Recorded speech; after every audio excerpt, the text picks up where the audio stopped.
And crime was the main topic on the agenda at the monthly municipal meeting in Clarendon. The parish started the year on a bad note with 8 reported murders in 11 days. The most recent report was a double murder in Bucks Common where 3 persons were shot. Just last week, 4 persons from one family, including a 2-year-old child, were shot and injured.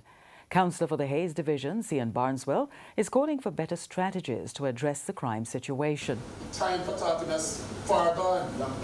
Supposedly have been in Rocky Point some time ago. Site visit was done, it was agreed upon, nothing happened. The use of drone can help monitor the coast there. We don't need an aircraft or an helicopter to do it. The drone can be able to help. You have a security point close to the Rocky Point, Farka Beach, Sartre, you name it where. And you monitor the coastline, you monitor the movements of fisher folks going out and coming in, the time and go, the time and coming, and you make random checks. There's so much things that can be done, but we need to give the policemen the resource to get it done, and the citizens need to build back trust within the police and to share information. Failing that, it could be anybody. The meeting later descended into chaos after one councillor expressed his concerns about crime in his division.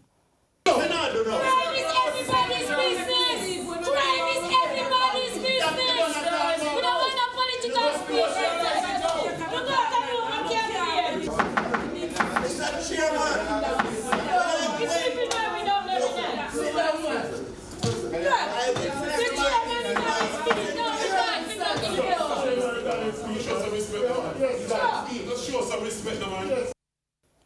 The head of the Clarendon Police is to meet with the councillors next Tuesday to discuss crime in the parish.